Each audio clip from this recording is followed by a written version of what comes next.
आज अशी खिचडी बनवत आहो ना तर आपल्याला एकदम आपल्या आजी पणजीची आठवण येईल अशी एकदम चविष्ट मोकळी सुटसुटीत मऊ साबुदाण्याची खिचडी बनवत आहोत आणि तेही पाट्यावर शेंगदाणे वाटून.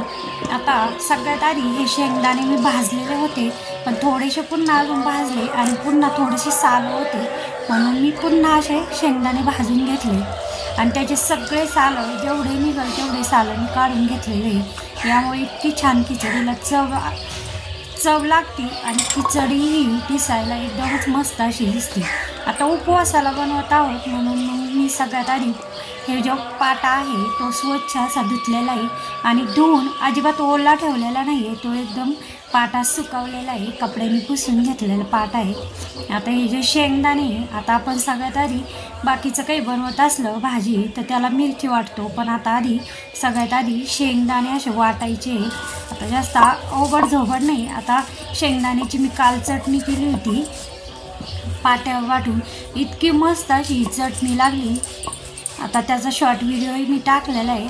आता सगळ्यात आधी हे शेंगदाणे जे आहे ना खमंग भाजलेले ते वाटून घेऊ.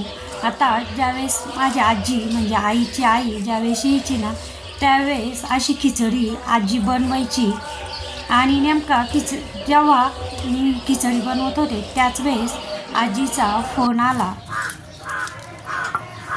आता आजीचं वय आहे जवळजवळ 90च्या पुढं पण इतका छान अशी खिचडी बनवायची. त्याच पद्धतीने मी खिचडी बनवली आणि इतकी मस्त अशी खिचडी झाली.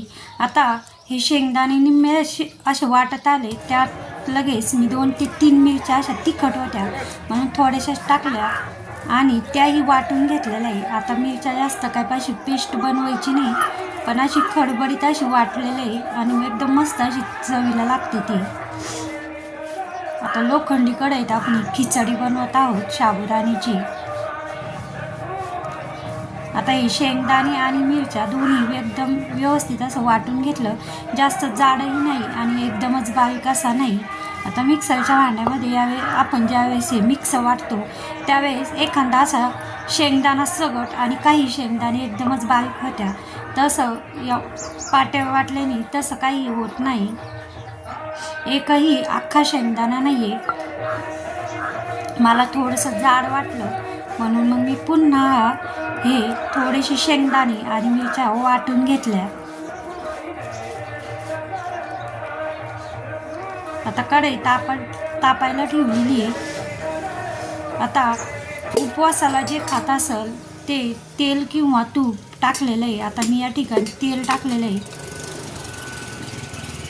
आता मी काही खिचडी उपवासाला बनवत नाही, मुलांना खायची होती आणि म्हटलं व्हिडिओही काढावा म्हणून ही खिचडी बनवली.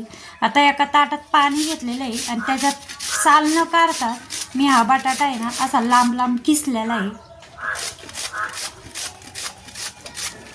फक्त एकदा उपवासाला ही अशी खिचडी बनवून बघा, मस्त अशी एकदम आपल्या आजीची आठवणी अशी खिचडी लागते आणि खरंच इतकी चविष्ट अशी खिचडी झाली होती. मी जवळजवळ एवढी कढाईभर खिचडी केली पण माझ्या दोन्ही मुलांनीच एवढी खिचडी खाल्ली होती.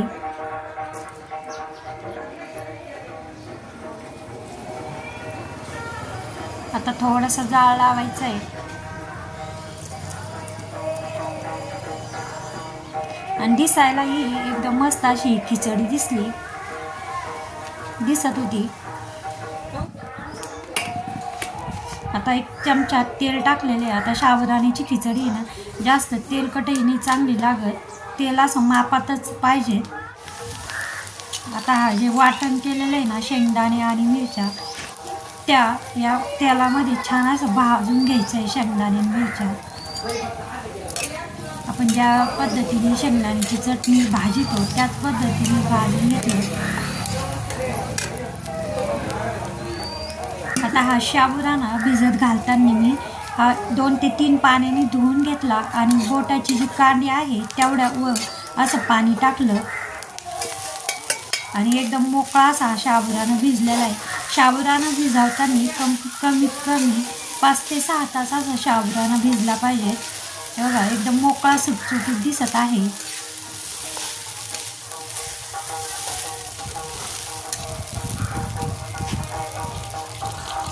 आता मुलं खिचडी होण्याची वाटच पाहत होते तर कधी खिचडी होईल आणि कधी खायला भेटल. आणि ती खिचडी ज्यावेळेस मी बनवत होते ना इतकी मस्त अशी दिसत होती. आता हा जो बटाट्याचा किस आहे पाण्यातला तो असा पाणी निथळून म्हणजे पिळून घेऊन या साबुदाण्यामध्येच मी टाकून दिला. आणि साबुदाणा आणि बटाट्याचा किस एकदम सगळं मिक्स केलेलं आहे. आता बटाट्याचा किस कच्चाच टाकलेला आहे पण त्याला चवही एकदम मस्त येईल. मीठ टाकायचं मागून ठेवलेलं आहे म्हणजे थोडासा असा साबुदाणा आणि बटाटा थोडासा शिजला की मग मीठ टाकायचं म्हणजे बटाट्यालाही मीठ लागन आणि साबुदाण्यालाही मीठ लागन आणि मिठाने पाणी सुटतं म्हणजे मग खिचडी ही आपली चिकट होऊ नये म्हणून थोडंसं मीठ थोडंसं लेट टाकायचं आहे.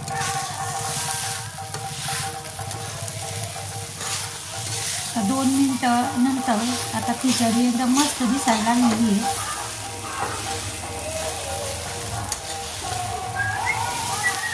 आता 2 मिनटं बटाटाही थोडासा बटाट्याचा किसही शिजला आणि साबुदाणाही शिजला.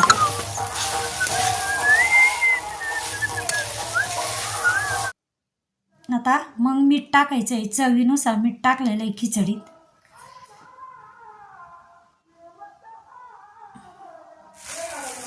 आणि आता ही मीठ टाकल्यानंतर एकदम मऊ अशी खिचडी दिसायला लागली आहे मोकळी सुटसुटीत आणि मऊ. आता कढाईला जेव्हा साबुदाणा चिटाकणार नाही ना त्यावेळेस समजायचं का आपला साबुदाणाही छान असा झालेला आहे.